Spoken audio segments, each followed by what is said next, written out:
Okay, we're here. Excellent. Okay, so we have the next edition of Real Talk. And today we have Jim and Rose. Wonderful. Hi, Rose. Hi, Jim. And we picked the topic, or actually, I picked the topic today of how to stay empowered. How to stay empowered, and let everybody know when you gave me that topic, Rose. Oh, a few minutes ago. A few minutes ago. Okay. No, that's no problem for you. It's no problem. Uh-huh. I know who I'm talking to. I know. All right. Sounds good. Yeah. Well, I know one of the things that I know about being a successful businessman for as long as you have been, and having your own business and your own consulting firm, you have had many, many, many opportunities to grapple with that conversation. Yes. Not only for your clients, but for you. Yes. So I knew that would be something, both of us could probably whip out 20 different options, and things that we've done. For sure. So why don't you go first? Thank you. You want me to go first?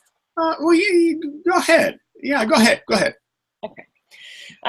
Well, there's a couple of things for me that I create for myself. One is the context is decisive, and I make sure that I have intentionally created a particular context that would give me support and power. So, keep me empowered is another way to say that, right? So if my context is I'm going to be as good as people I worked with, right, or as good as pick a name, right? Yeah. If that's my context, inevitably I will be disempowered, because when you compare yourself to anyone or anything, you're insufficient. Right. Generally, you can find insufficiencies, right? If my context is that I am someone who gives people the freedom to express themselves, and I provide the space for something new to happen that wasn't going to happen. I can do that no matter where I am or what I'm doing or what I think about myself. It's a context that will have me reshape or rethink the things or the conversations that I'm having. Mm-hmm. So I think it's the context about what you're up to, but it's also the context in which you hold yourself. Who are you for yourself? Yes. I think it starts there. Yeah. And if I can jump in, I think the notion of context is very important. And it's always, I try not to say always, but it's always wrong to compare yourself to somebody else. And it's always disempowering. And one of the reasons it's always disempowering, or it can be disempowering typically, is that when you're comparing yourself with someone else, there's some level at which you might be better, but you're going to fall short compared to somebody else. And as soon as you start envisioning that I'm falling short, I'm not making enough money, I'm not smart enough, I don't have enough business, I don't have enough clients, you've disempowered yourself by virtue of comparing to someone else. So what you're, and if I may bring in contextually, let's say law of attraction, is one of my areas of expertise. That as long as you are making that kind of comparison and you've set yourself up contextually to fall short, you're focusing on the things that you don't want, you're focusing on lack, and you simply get more of it. And we know how the mind works. We can spin all kinds of problems on top of problems on top of problems, and they're all very disempowering, and they're all very weakening. On the other hand, if we contextualize like you did, if you recontextualize what you do in order to, let's say, serve others or to follow your passion.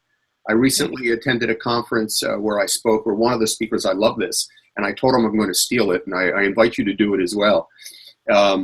Clifton Anderson is my friend's name. He says, chase your passion as if it was the last bus of the night.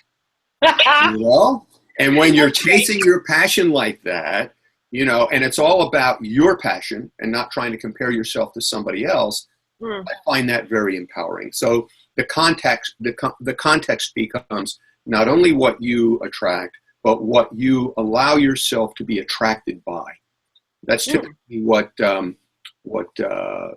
empowers me when I'm thinking, in any given day, you and I both know we go through ups and downs. Right. And we choose at any moment how to deal with the ups and downs. And one direction is very empowering. One direction really weakens us. So context is very important. Yeah. That's really great. I love that analogy of the bus. I can picture it in my head. Yes, can't you? Yeah. I don't want to be left in this neighborhood alone. No. I've got to get out of here. Catch that bus. Yeah. That's really great. Yeah.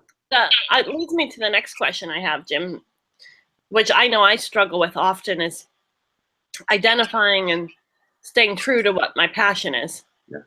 I know I have a passion to support and empower women in business. And there's different ways that I express that or work on that. There's different projects I'm working on that fulfill on that, but I tend to discount that as a passion, I guess simply because it's not the easiest way to make money, which I guess is, again, comparing myself. Yes, and yet we're in business. We're in business, and we still desire. We're in business because we're following that archetype of abundance. We're drawn by abundance. We want the kind of life that independence and having your own business and being an entrepreneur gives us, even though there are a lot of challenges. So the money is really important. But I really value what you do. I've framed what I do in a similar way. My company, Monetize Your Niche, the tagline is helping entrepreneurs pursue their passion for profit, with a double entendre there, passion for profit and pursue their passion for profit. And at one time in my past, I used to brand myself as a potentializer. That was the word, the potentializer. Because what I love to do, Rose, and I'm hearing the same thing from you, what I love to do is help people fulfill their potential. That gives me great gratification. Yeah. And you're right. The money needs to accrue to that, because there's a lot of value in that. And many people I have found are stuck, and they need help even discovering, as you say, discovering what it is, and then staying on the path. Yeah. There are bumps in the road. Yeah, exactly. Well, like just that industry of empowering women, it's it's popular now. Certain aspects of it, you can see there's, it's the largest growing niche that people have, and it's interesting. I think that where my successes and failures have come in mostly are in comparing myself to that industry and to what people have already created and done there. Women like Marie Ferrero and Ferreira. I'm not sure if I'm saying her name right, but they've created this whole new industry. Now, I'm never going to be like her because I'm like Rose, right? Okay, but you can be as successful as she. Exactly. Yeah. So it's interesting, and that's I guess what I'm trying to say is what you said is just spot on. Go ahead. It's gratifying. I have several coaching students, several clients who are doing what you're doing, and in their own way. In other words, they have businesses that are designed to empower women, and we're both in a crowded space, and you're in a very crowded space, just even with the niche of empowering women, because it goes back to why you. Why would I choose you? Which is a branding issue. How do you differentiate yourself in the marketplace? And when I got interested, I've my whole academic career is actually in philosophy, has always circled this notion of law of attraction without calling it that. And about 10 years ago, I started to call it that. My education goes back quite much farther than that. About 10 years ago, I started calling it that. And it's a very crowded space. Yeah. As far as wanting to help people, wanting to help people, and at the same time make a living from your passion means that you have to differentiate yourself in a way that's really distinctive and quickly. You know, I for myself, and I think you can probably address this better than I, because you're the marketing expert. But I framed it in terms of, okay, it's a crowded space. This is what I've done all my life. I really have the education, but I'm not quite known for that. So my question became, how do I catapult myself to the top of the heap? And you're sort of asking the same question. You're not going to compare yourself to others, but here you are. And how do you catapult yourself to the top of the heap? And so not only do I ask that for myself, but I focus on that for my clients who, you know, it's all a crowded space. It's, you know, everybody's doing something in every imaginable field and industry and area you can think of. And I just had a meeting with a young woman a couple days ago who she's pre-startup. She's still trying to figure out who she is and where she wants to go and so forth. Yeah. And these are tough decisions. Identify your passion and then figure out a way. How do you build your business quickly? How do you build your business quickly? You're the branding expert, but that's so you need to do for yourself what you think goes. Isn't that so true? I should hire myself. See what's hire yourself. Well, you know, it's like parenting. We can give all kinds of parenting advice. Exactly. And when we're with our own children, forget about it. Well, that's perfect, because that actually brings back to empowering yourself and how do you keep yourself empowered. You know, it's really, I think, to what you were saying, just attracting, you know, going after that bus or attracting what you're committed to, single focused, regardless of what other people are doing. Right. And you know, it is important.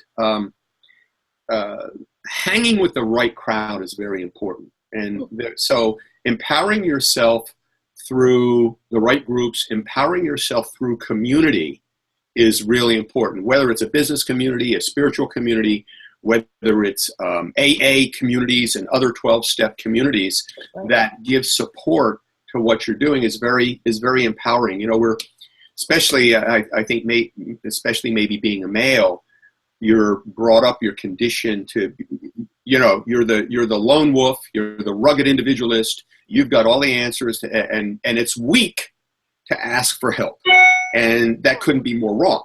So having the right kind of network is also very empowering.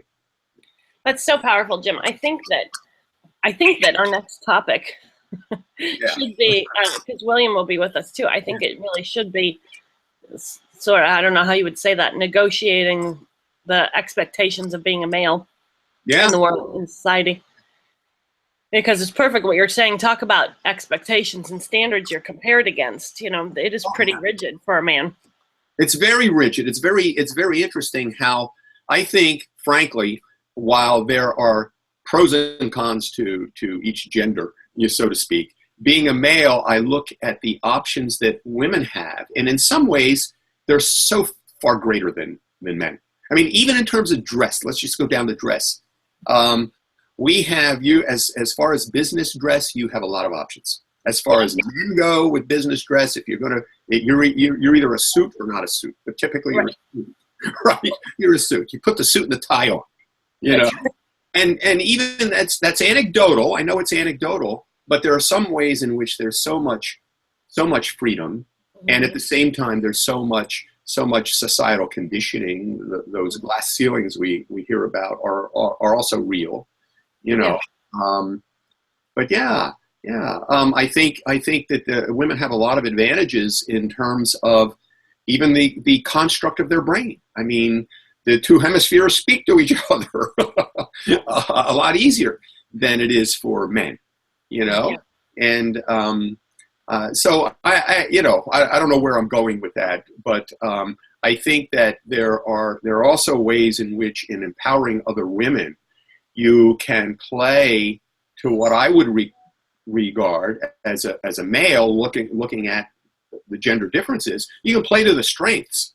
So empowerment means for a woman not trying to be a man, but trying to, right, develop her talents, her unique talents, and communication, brain lateralization is one of them. You know, how do I exploit the fact that my brain operates differently, and in some ways I would say better, in a superior fashion than a male brain. So how do you take that and how do you run with that? You know. Well, let alone there's so many amazing. The men will hate me for this little sidebar on the superiority of women, but oh well. That's right. Let's find. Let me balance it out by saying that there are so many amazing talents that men have that people miss, especially women miss, because they're so busy competing with them or trying to be on the same level as men, and they don't realize how men are hardwired to provide the best possible solution and the best possible whatever is needed in every situation. So if you would just ask for it and then wait, you will end up with some brilliant product, you know, which is why it's so great for me to be able to listen to you and William, for example, is because you both try and come up with the best thing you can come up with.